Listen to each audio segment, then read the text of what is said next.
Cristiano Ronaldo, vai embora Cristiano Ronaldo, bateu, golo. Balotelli, Aguero! Posse de bola para Portugal, vai Éder, chuta!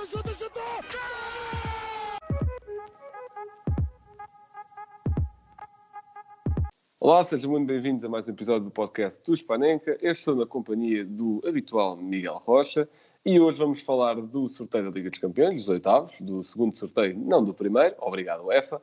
E para falar de sorteio, trouxemos já pela terceira vez repetente no nosso projeto, Tomás da Cunha, comentador na Eleven e na TSF. Olá Tomás, tudo bem?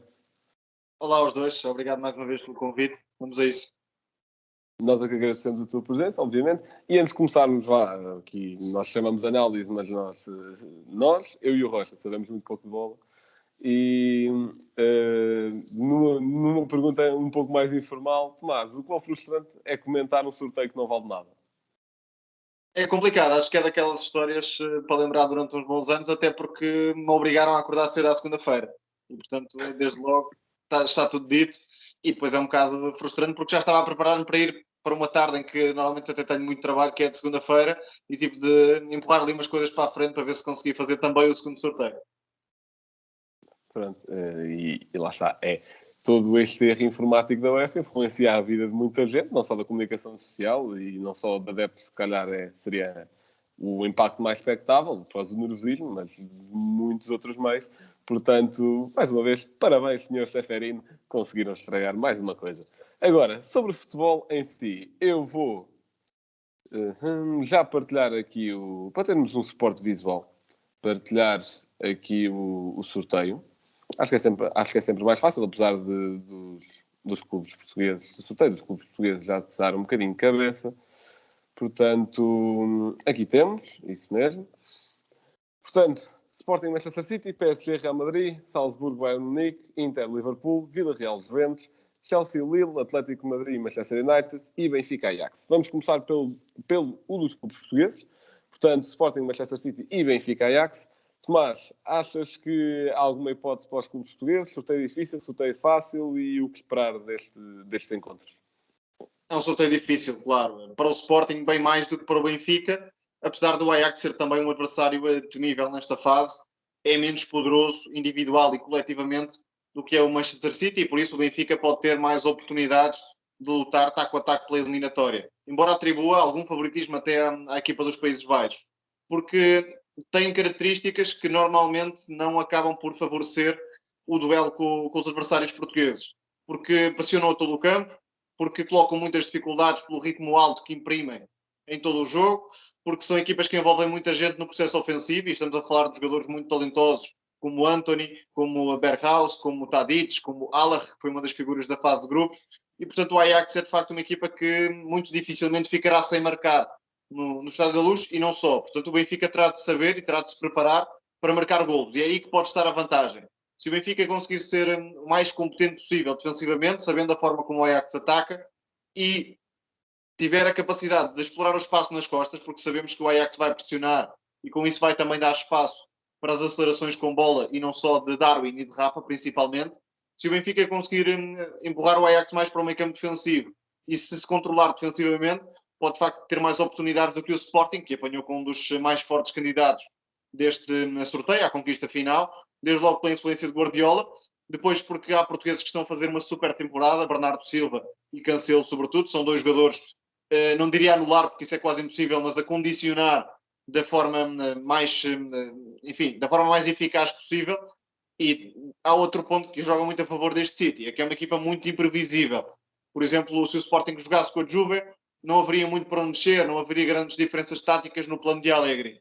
No do Guardiola já não é bem assim. Sabemos que é uma equipa que gosta de dominar, que quer ter a bola, que quer subjugar o adversário, mas depois em termos de sistema, em termos de intenções, há muitas nuances estratégicas com que Guardiola consegue surpreender e isso pode trazer mais dificuldades ao Sporting, desde logo porque este City envolve também muita gente no corredor central, tal como faz o Ajax, por exemplo, e até costuma jogar bastantes vezes com um falso 9, mais um jogador para aparecer ali atrás dos médios e criar problemas.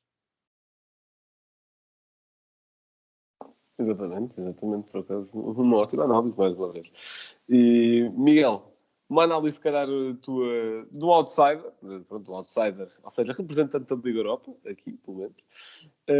O que é que tens a dizer sobre os sorteios de Benfica e Sporting? Bem, olá a todos, olá Tomás. Eu acho que, primeiro falando também naquela questão do sorteio repetido, o Sporting claramente ficou com um adversário bastante mais difícil e o Benfica, embora eu considere que este Ajax seja forte, acho que está um pouco abaixo ainda assim do Real Madrid. O Real Madrid deste ano encontra-se bastante melhor que o Real Madrid do ano passado. Já se sabe que Vinícius e Benzema lá na frente são dois endiabrados que nunca sabem o que é que podem fazer, e Militão e Alaba têm estado espetaculares na defesa. Portanto, diria que pelo menos individualmente Real Madrid seria um pouco mais difícil do que o Ajax, mas o Ajax mesmo assim, como se viu no grupo do Sporting, é um adversário que está capaz, relembrando aquela época em que tinha De Ligt, Ivan de Beek e De Jong na equipa.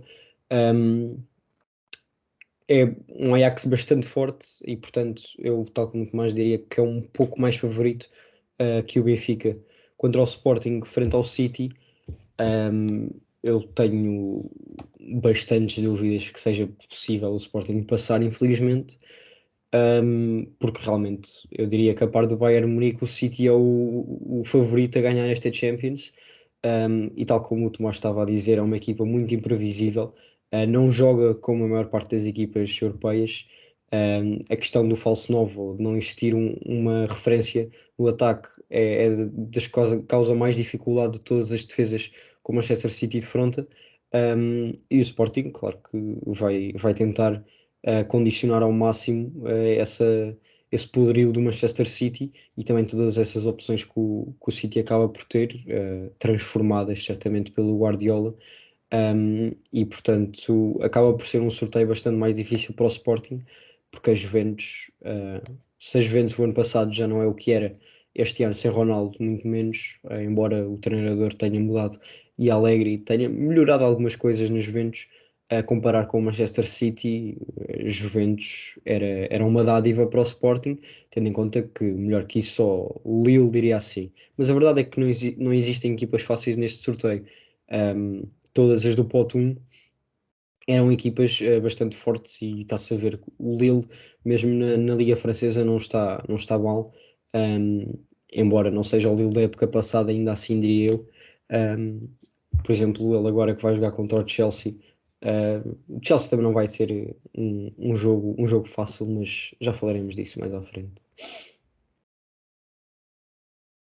Certíssimo. E eu, deste nosso painel de 3 pessoas que estamos neste episódio, eu fui o único de nós os 3 que ontem quis partir alguma coisa às 2 e tal da tarde, mais ou menos, ou a tirarmos uma ponte, não sei, porque em termos de hierarquia, obviamente foi o que estavas a dizer, nesta fase da Liga dos Campeões não há adversários fáceis, pronto, há adversários menos difíceis, e eu tinha feito uma espécie de hierarquia que era, no primeiro nível, equipas que eu não queria apanhar de forma alguma, Bayern, Liverpool, City.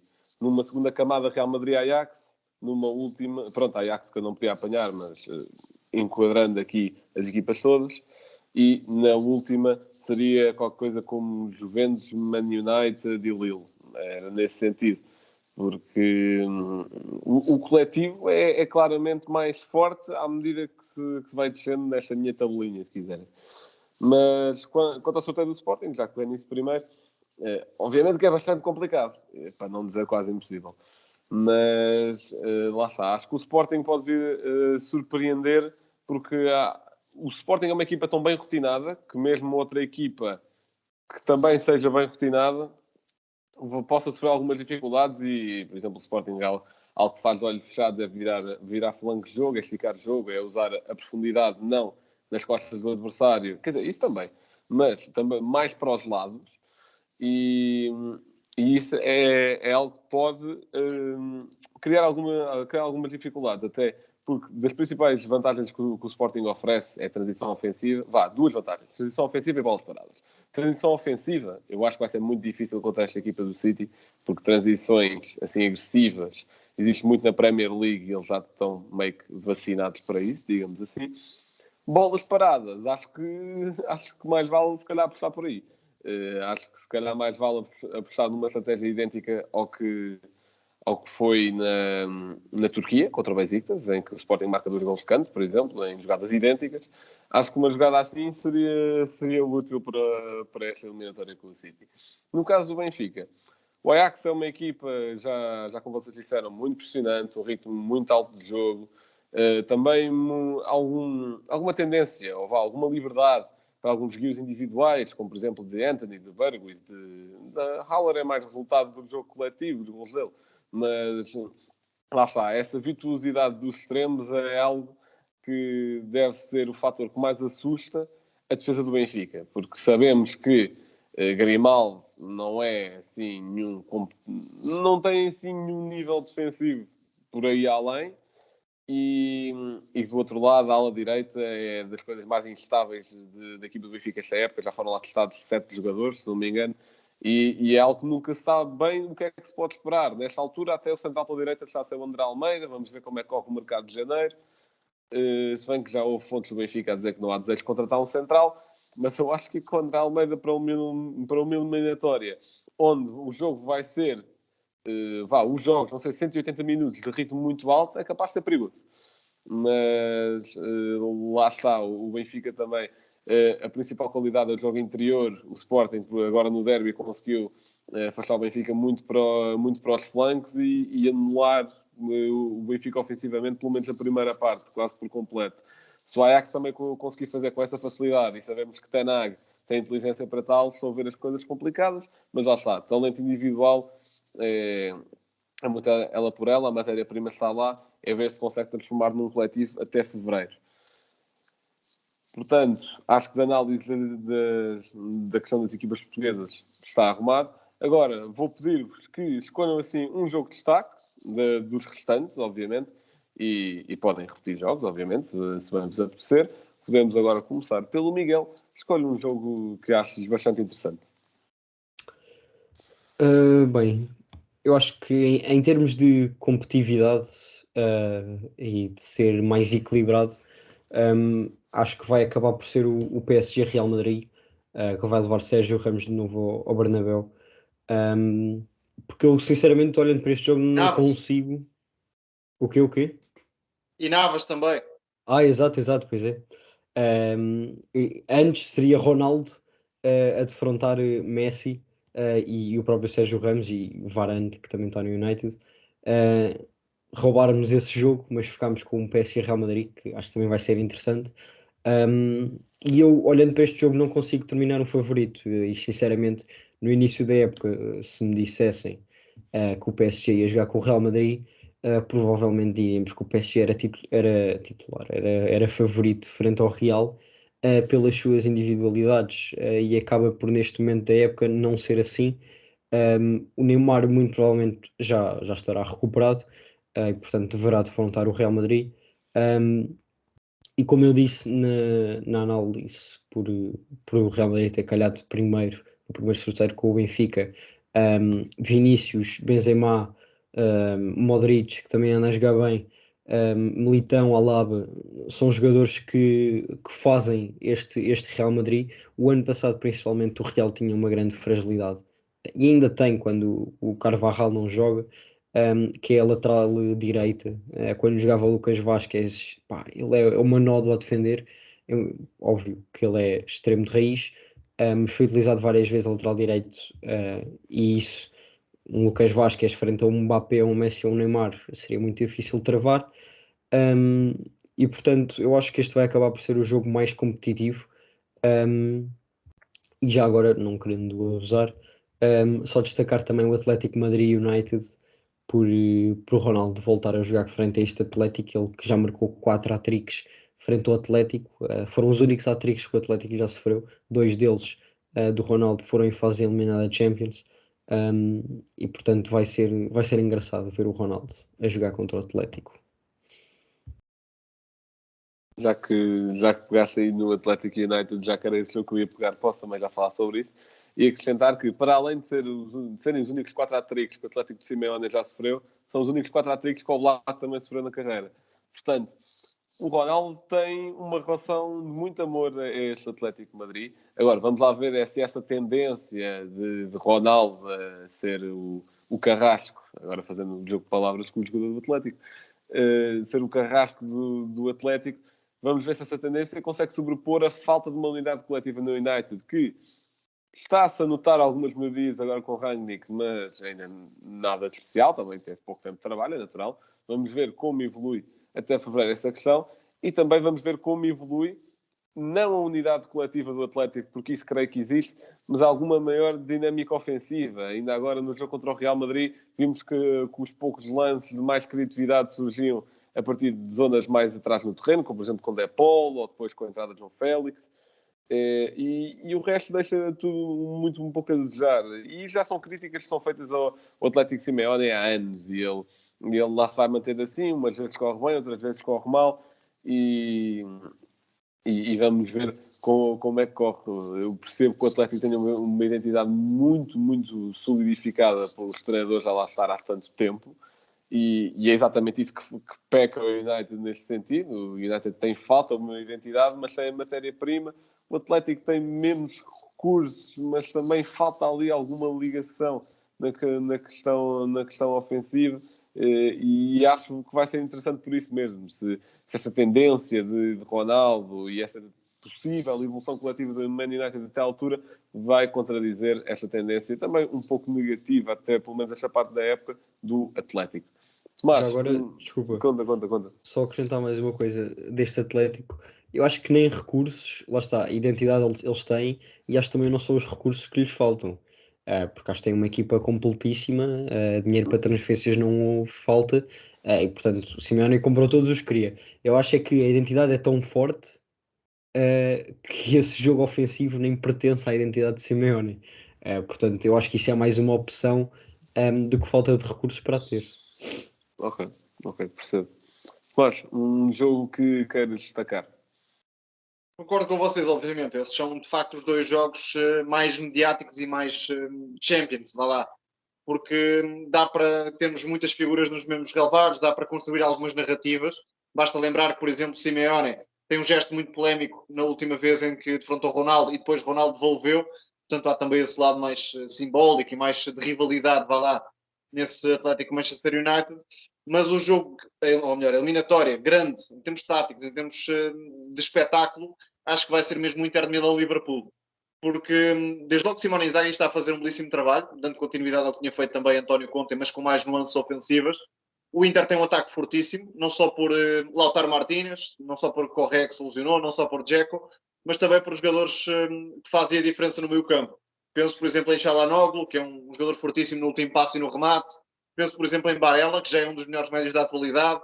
Brozovic, que é um dos melhores médios construtores também do momento. Depois o Inter tem centrais fortíssimos também, a De Vrij, como Bastoni, que é também um grande construtor. É uma equipa que já precisava também de voltar à fase eliminar da Champions. Tem tido grupos complicados e por isso nem sempre consegue avançar. Aliás, Conte é um treinador que, de certa forma, desilude quase sempre na Champions. Mas agora com Simone Inzaghi, este Inter de Milão vai apanhar um Liverpool que é favorito. Tem jogadores como Thiago, como Van Dijk, como o trio da frente, mas que pode encontrar esta eliminatória numa fase muito sensível, porque a CAN vai acontecer em janeiro, nunca se sabe até onde vai o Egito, por exemplo, até onde vai o Senegal, e isso pode até trazer consequências físicas para Salah, para Mané, enfim, temos de esperar para perceber, e pode de certa forma debilitar um pouco a equipa de Klopp. Certo é que, quanto a mim, estes dois jogos, se eu só pudesse ver, de facto, um confronto, pelo lado mais tático e pela beleza do jogo, escolheria claramente este Inter Milão-Liverpool. Agora, claro, há outros interesses nas eliminatórias que vocês referiram. Mas dirias que o Liverpool é favorito frente ao Inter ou achas que vai ser renhido? Acho que o Liverpool é favorito, mas também acho que o Inter pode competir e até surpreender. De qualquer forma, temos de considerar o Liverpool favorito, porque é uma equipa que está noutro patamar, é uma das melhores do mundo na atualidade. O Inter quer lá chegar, mas ainda não lá está. Agora, acho que a CAN pode pesar um pouco negativamente no lado do Liverpool, mas aí é mais prognóstico do que propriamente uma certeza, porque temos de esperar para ver até onde vai o Egito, até onde vai o Senegal também, e depois de que forma isso afeta Salah e Mané, que são duas figuras fortíssimas de futebol. Certíssimo. Portanto, agora passando esta análise ao sorteio da Liga dos Campeões, que promete muito espetáculo, claramente. Vamos só abordar os sorteios das restantes equipas portuguesas nas competições europeias, ou seja, o Porto e o Braga, e pronto, estamos aqui à nossa frente, para quem estiver a ver no YouTube, o play-off da Liga Europa, o tal sorteio, onde o Braga calhou com o Xerife e o Porto calhou com o Lazio. Poxa, até dou a primazia desta análise, do Porto-Lazio, e depois abordo também o Xerife-Braga, claro. E o que achas que foi um bom sorteio? Achas que foi mau? Achas que o Porto tem capacidade para passar esta Lazio de Sarri? Bem, dentro dos clubes que podiam calhar, acho que a Lazio acaba por ser das mais fortes. Agora, isso não valida o facto de achar que o Porto tem capacidade de passar a Lazio, obviamente. Eu estava a ver o sorteio e chegámos ali ao fim, e sobravam do pote das equipas de Liga Europa. Era o Braga, o Rangers e a Lazio. O Porto não podia calhar com o Braga, ou seja, era o Rangers e Lazio. O Rangers, eu diria que está um pouco mais fraco desde que Gerrard saiu, isso claramente. E portanto, diria que teria sido um sorteio mais fácil do que a Lazio. O Dortmund acabou por ter essa sorte, entre aspas. Ainda assim, acho que acaba por ser um sorteio mais favorável, claramente, do que se nos tivesse calhado tanto Nápoles como Real Sociedade, ou até mesmo o Betis, diria que está quase ao mesmo nível que a Lazio. A Lazio de Sarri já foi mais forte, acho eu. Claro que tem jogadores muito perigosos, seja Immobile, Pedro Rodrigues, o Filipe Anderson, que vai voltar ao Dragão, depois de uma temporada não muito bem conseguida. O Savic tem jogadores extraordinários, disso não há dúvida. Agora está em sétimo lugar na Série A, penso eu. Não está propriamente a fazer uma grande época. Começou bem. O Filipe Anderson estava a fazer uma época extraordinária, muitos gols, assistências. Mas ainda assim, eu diria que o Porto tem capacidade de ultrapassar a Lazio. Já se sabe também o recente historial que o Porto de Sérgio Conceição tem frente a equipas italianas, acaba por ser bom para o nosso lado. Vencemos a Juventus, vencemos a Roma ainda nos oitavos de final, penso eu, 17-18. Vencemos agora o Milan também nesta fase de grupos, no jogo no Dragão, depois empatámos lá. Ou seja, o Sérgio Conceição tem-se dado bem em frente a equepas italianas, vai jogar contra uma que conhece bastante bem, seja toda a estrutura. Como já se sabe, o Sérgio é um conhecedor da Liga Italiana, como diria que não existe outro treinador na Liga Portuguesa. Portanto, acho que temos o que é preciso para ultrapassar a Lazio. Agora, que vai ser difícil, e o Porto vai jogar o primeiro em casa, penso eu, e portanto eu diria tem de resolver já a eliminatória em casa. Não que os gols fora e em casa já não contam, mas no sentido de ir a Roma com outro ânimo, de uma vitória no Dragão, que eu acho que isso vai ser essencial. E o Braga? O Braga, peço desculpa. Lá está, o Braga acabou por calhar com o Xerife, que estava no mesmo pote que o Porto, e eu acho que pode ser um pouco enganador. Acaba por ser isso, acho que praticamente sem dúvida, porque a não ser que fosse calhar o Zenit, mas acho que acaba por ser a equipa mais fraca das equipas que vinham da Liga dos Campeões. Mas pode ser enganador. Este Xerife já roubou pontos ao Shakhtar, penso que venceu também o Real Madrid. Acho que só a Inter é que conseguiu vencer o Xerife. E portanto, acho que o Braga, pelo nome, acaba por ter sorte no sorteio, porque podia-lhe ter calhado um Barcelona, um Dortmund, um Atalanta, um Leipzig, o que fosse. Que certamente seria mais difícil do que o Xerife. Ainda assim, o Carvalhal vai ter bastante trabalho pela frente, E lá está, nesta fase não havia sorteios fáceis, principalmente para quem veio da Liga Europa. E portanto, eu ainda assim atribuo o favoritismo ao Braga, se calhar por ser uma equipa portuguesa e conhecermos melhor as suas capacidades, mas acredito que vai ser renhido. Mas, qual é que é a tua opinião sobre estes dois encontros das equipas portuguesas? A Lazio, apesar de tudo, não é dos adversários mais complicados que o Porto poderia apanhar. Está a ter algumas dificuldades de adaptação às ideias de Sarri e diria mesmo dores de crescimento, porque houve um corte muito radical na ideia que era trabalhada por Simone Inzaghi, que esteve vários anos no clube, e portanto acaba também por ser normal que Sarri tenha alguns problemas. Porque esta Lazio jogava sempre com 3 centrais e agora joga em 4-3-3, com um jogo mais posicional, mais rigoroso, vá lá, e por isso é uma equipa que ainda não consegue estar ao nível das principais do futebol italiano. Ainda assim, como Rocha referiu, tem jogadores de grande nível, sobretudo o meio campo para a frente.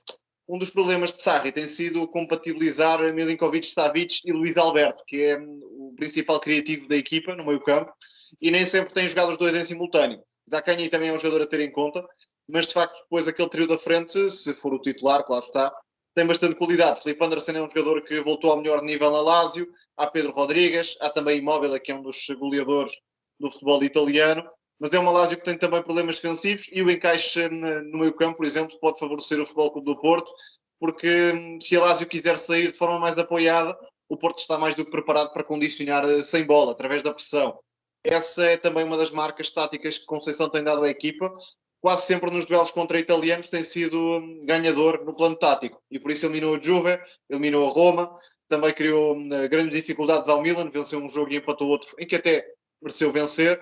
Portanto, é mais uma oportunidade para o treinador do Porto se valorizar para a Série A, um campeonato que conhece perfeitamente porque lá esteve enquanto jogador, e diria que mais ano, menos ano, vai acabar por ser treinador em Itália, quem sabe até da Lazio, logo se verá. Mas o Porto, não sendo super favorito, tem favoritismo, tem mais ambições, tem mais possibilidades de seguir em frente nesta eliminatória, recordando uma das grandes eliminatórias históricas no futebol europeu do clube, que lá está, o Porto Lazio de 2013, em que o Porto acabou por golear no Estádio das Antas e depois acabaria por vencer essa taça UEFA. Quanto ao Braga, apanhou o adversário mais acessível que lhe poderia calhar.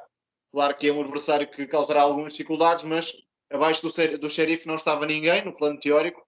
É uma equipa que tem dominado o futebol da Moldávia, tem um grande investimento, por isso consegue ter muitas nacionalidades diferentes no plantel, mas o Braga, se quiser sonhar um pouco mais, tem de ultrapassar este Sheriff, porque estamos a falar de um conjunto forte em casa, mas com algumas limitações quando sai da Moldávia.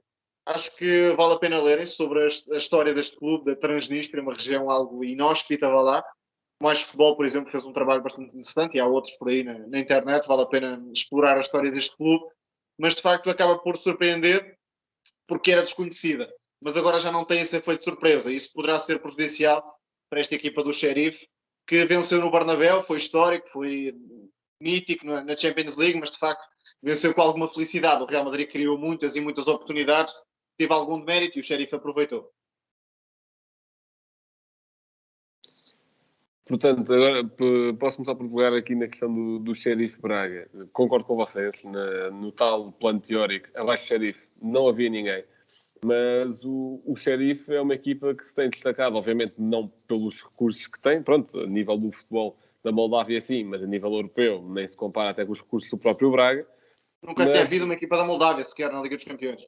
Exatamente, nem esse fator histórico ou cultural, como quisermos, joga a seu favor, mas a nível coletivo é uma equipa bastante forte e se calhar, sempre vou aqui arriscar a dizer que a nível coletivo é melhor que, por exemplo, o Barcelona. Obviamente não estou a dizer que seria melhor para o Braga apanhar o Barcelona, porque o Barcelona, lá está, tem muito mais matéria-prima individual para trabalhar, mas o Sheriff, o seu destaque é esse tal nível coletivo e também esse tal domínio do futebol da Moldávia não os desafia tanto, não os provoca tanto por, lá está, dominarem o futebol nacional, mas permite-lhes ter uma identidade muito específica, muito própria. Obviamente que também vêm moralizados vitórias contra o Shakhtar, contra o Real Madrid em pleno Bernabéu, para contar para a maior liga de clubes do mundo, onde causaram bastante surpresa, e obviamente também vêm moralizados por essa questão. Portanto, lá está, Carlos Casvaral vai ter de fazer o seu trabalho, vai ter de saber como maximizar Ricardo Horta, Galeno, o próprio Vitinha, que tem vindo a ganhar espaço, e obviamente que O que falta a Carlos Carvalhal não é conhecimento tático, é se calhar um bocadinho mais de felicidade, porque até no último jogo contra o Porto, o Braga houve ali várias chances para o Braga empatar, especialmente uma clara de Ricardo Horta, onde não aconteceu por falta de concretização, de finalização, o que quisermos, e está bem que isso treina-se, mas também está associado um bocadinho a essa ideia de felicidade, que se calhar é isso que o Braga peca um bocadinho por ter, e agora até pegando numa frase de Ruben Amorim, a estrelinha procura-se, ou era algo do género, a estrelinha consegue-se com trabalho, com esse tal querer, e acho que é isso que o Braga precisa agora, é de querer um bocadinho, não só nesta eliminatória contra o Xerife, mas na época em geral. Na questão do Porto Lázio, o Tomás abordou ali uma questão muito interessante, foi essa tal troca de treinador, sendo que o Mancini tinha estado lá há bastante tempo, focaste mais na questão... Inzaghi, desculpa, exatamente. E chilenas e italianas é tudo a mesma. Mancini estava no tal Porto Lázio 2003, portanto é normal. Pronto, são estas pequenas confusões. Já foi um dia muito longo de aulas. Mas tu ficaste aí nessa tal questão mais defensiva. Eu foco-me até na questão atacante, porque Immobile estava muito habituado a estar na frente com um segundo avançado, com Correa na altura. Correa que, entretanto, fez o percurso com Inzaghi para a Inter.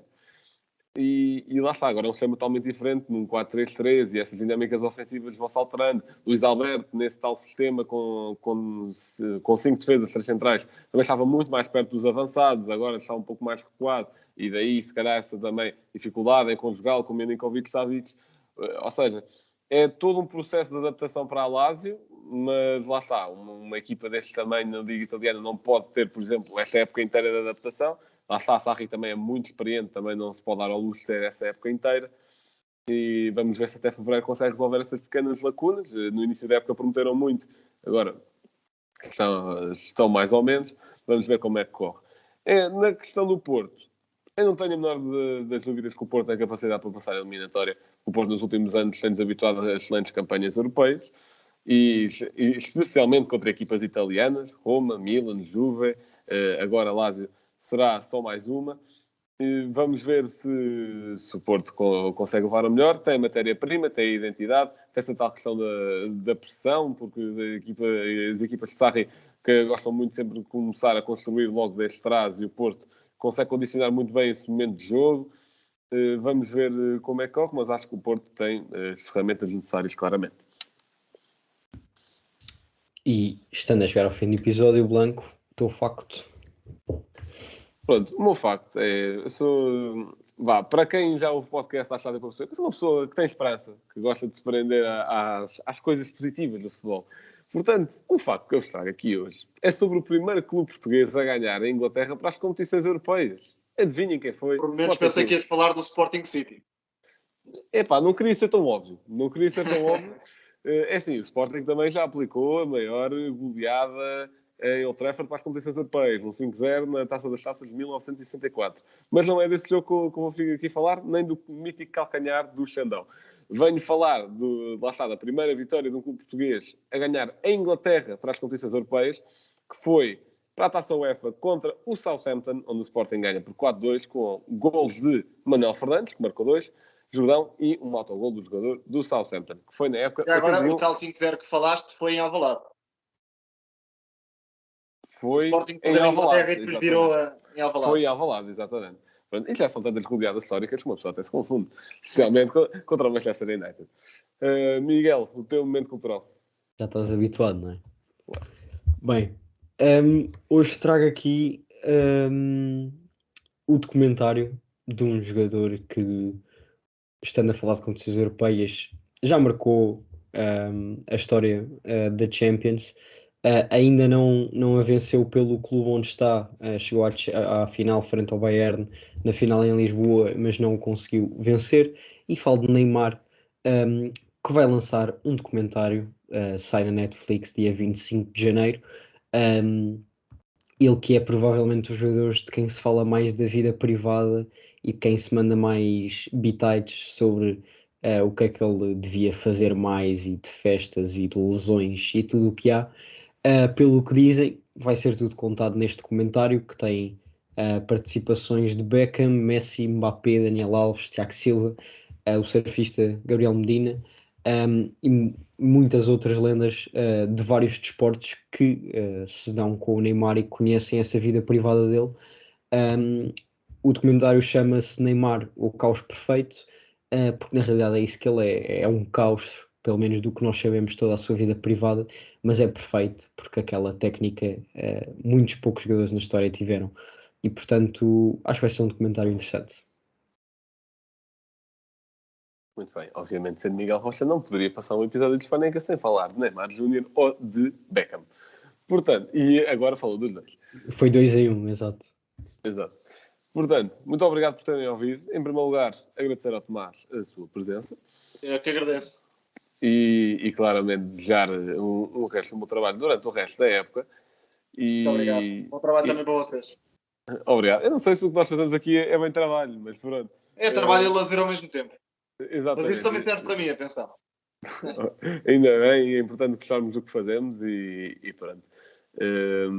Portanto, mais uma vez, muito obrigado por terem vindo, obrigado por terem ouvido e já sabem, passem pelas nossas redes sociais, o Hispaneca em todo lado, vão espreitando os conteúdos que vamos fazer nas várias plataformas e pronto, é isso.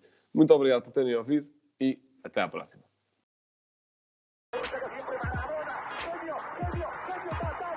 Liverpool 3-0. Corner taken quickly, Origi!